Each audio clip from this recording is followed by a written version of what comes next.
Penyelidikan atas penyebab terjangkitnya ratusan anak oleh gagal ginjal akut misterius masih terus diselidiki pihak-pihak berwenang.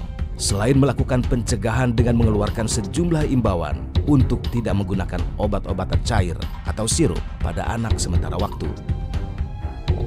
Razia obat-obatan juga dilakukan di berbagai daerah. Dalam upaya penarikan tersebut, petugas masih menemukan sejumlah obat yang izin edarnya telah dihentikan. Saya kira pemerintah dengan kehati-hatian, maka sekarang hanya membolehkan produk sirup yang tanpa pelarut, ya. Jadi bukan tidak lagi membolehkan produk sirup, tapi sudah dengan adanya keluar surat edaran dari Kementerian Kesehatan, artinya sudah dibolehkan produk sirup yang tidak menggunakan 4 jenis pelarut tersebut, ya. Propilen glikol, polyethylene glikol, gliserin, dan sorbitol. Ada sejumlah temuan yang didapatkan oleh BPOM sebagai lembaga yang bertugas mengawasi peredaran obat di Indonesia. Di antaranya soal impor bahan tambahan dari obat yang akan diproduksi yang tidak farmastikal atau dengan kata lain tidak didasarkan pada syarat untuk impor bagi kebutuhan farmasi. Bu Penny, salam kenal, saya Vita dari program Fakta TV One, Bu, program investigasi. Kita boleh sambil jalan, Bu, ini untuk program khusus, Bu. Jadi saya ingin konfirmasi, ini betul bahwa gagal ginjal akut ini disebabkan karena obat sirup itu, Bu?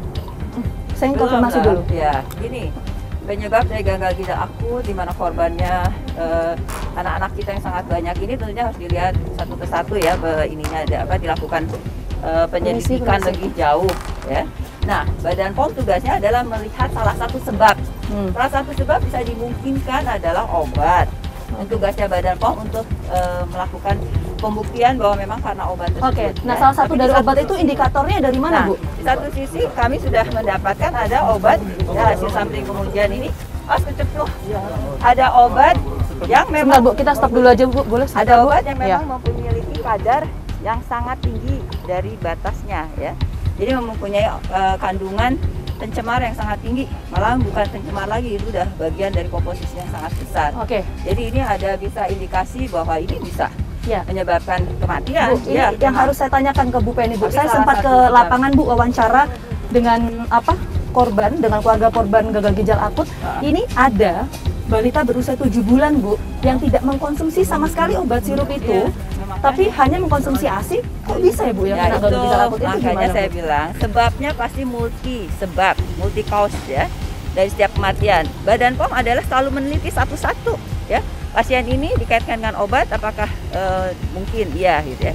Itulah, tapi kita harus temukan dulu obat yang tidak memenuhi syarat itu. Kita sudah menemukan, kan, ada 2 obat, ya, dengan 4 macam, tapi, ya. Dua jenis obat tapi 3 macam sediaan itu yang sudah jelas dia kandungannya sangat tinggi sekali.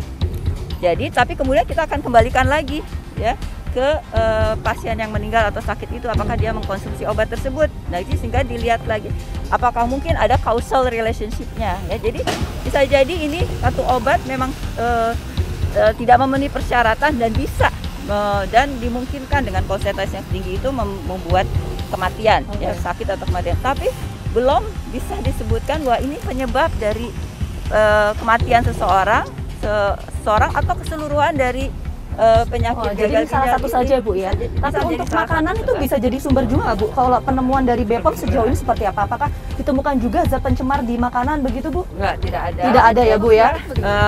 Tapi ini masih akan terus didalami lagi. Untuk makanan sampai saat ini aman karena mereka menggunakan sorbitol, ya, gliserin dalam konsentrasi yang masih aman, ya. Ternyata kalau PEBG tidak digunakan di dalam pangan. Bu, zat pencemar yang ada di obat sirup yang beredar itu, Bu, itu ditemukan sejak kapan sih, Bu, sebetulnya, Bu? Ini pertanyaan publik, Bu. Zat pencemar? Iya. Ya ini saat kejadian ini. Baru tahun ini? Di saat kejadian ini, setelah Bu? Kejadian di bulan apa? Karena kan apa? nggak ada ketentuan, tadi sudah disebutkan, kan, saya sampaikan. Tidak ada ketentuan dalam standar untuk Badan POM melakukan pengawasan terhadap pencemar tersebut.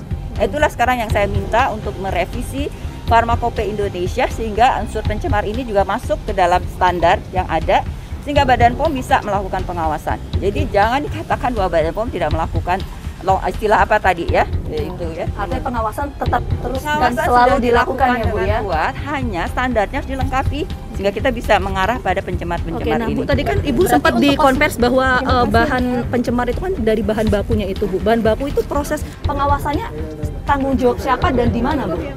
Khusus untuk bahan baku yang pharmaceutical harusnya di Badan POM. Nah, bukan bahan baku, kalau ini kan bahan tambahan ya. Oke. Kalau bahan tambahan pelarut ini ya, Yang saat zat pencemar ini ya Bu ya? ya, Oke. pemasukannya tidak ada di dalam Badan POM. Terus Sehingga gimana? bisa jadi yang masuk itu tidak pharmaceutical yang digunakan ya, yang digunakan oleh produsen yang konsentrasinya tinggi di produk itu tidak pharmaceutical. Dan itu bukan di bawah kendali Badan POM saat ini, karena masuknya bukan melalui SKI Badan POM. Kami mengharapkan semua bahan baku, bahan pelarut yang digunakan oleh industri farmasi dimasukkan melalui surat keterangan import Badan POM, sehingga Badan POM bisa mereview sebelumnya dan memastikan, dan juga tentunya memberikan efek tanggung jawab ya, efek takut dari para produsen para ini untuk tidak seenaknya tentunya mengimport ya dan menggunakan untuk Berarti dari industri farmasi itu Bu ya. Nah, Ya. pertanyaan terakhir Bu dari saya Bu. Ini kan kita tahu bahwa sekarang ini ada pendatangan obat ya Bu ya dari Singapura. Itu seperti apa penjelasannya Bu, dan bagaimana untuk produksi obat di dalam negeri sendiri? obat untuk antidotnya Iya, itu. Kenapa harus kita impor dan lain sebagainya? Ya, tentunya berarti obatnya itu belum diproduksi dalam negeri, Iya. belum juga diimport mungkin Iya. ya. Obat Kesiapan baru Indonesia mungkin. seperti apa? Nah, karena masuknya sekarang secara SAS ya melalui Kementerian Kesehatan, ya tidak melalui Badan POM ya itu masuknya, karena masuknya cepat, masih donasi dan sebagainya. Oke. Tentunya ke depan kita lihat tentunya untuk industri juga siap untuk melakukan. Saya kira saya belum tahu ya kita formulasinya seperti apa. Tapi ya dengan demikian nanti Kementerian Kesehatan tentunya akan mengambil langkah-langkah sehingga industri juga akan melakukan import mungkin dan juga membuat produksi dalam negeri. Menurut Menteri Budi Gunawan, selain langkah pencegahan, langkah untuk penyembuhan, menolong pasien anak-anak yang mengalami gagal ginjal akut wajib untuk dilakukan. Jadi begitu kita tahu penyebabnya apa, toksiknya apa, kita mencari obatnya kan, untuk para balita yang udah masuk rumah sakit ini. Sudah ketemu obatnya, namanya Femopizol. Di Indonesia belum ada, jadi kemarin kita ambil dari Singapura, kita hand carry ke sini, kita coba dulu, karena kita dengar kan, ini bisa antidotnya istilahnya. Kita coba ke 10 pasien di RSCM. Ya, dari 10 pasien di RSCM ini, ternyata kondisinya jadi stabil, kan biasanya mereka memburuk terus kondisinya kan. Setelah diberi obat ini, sebagian membaik, sebagian stabil, tidak memburuk. Jadi kita lebih merasa confidence bahwa obat ini efektif.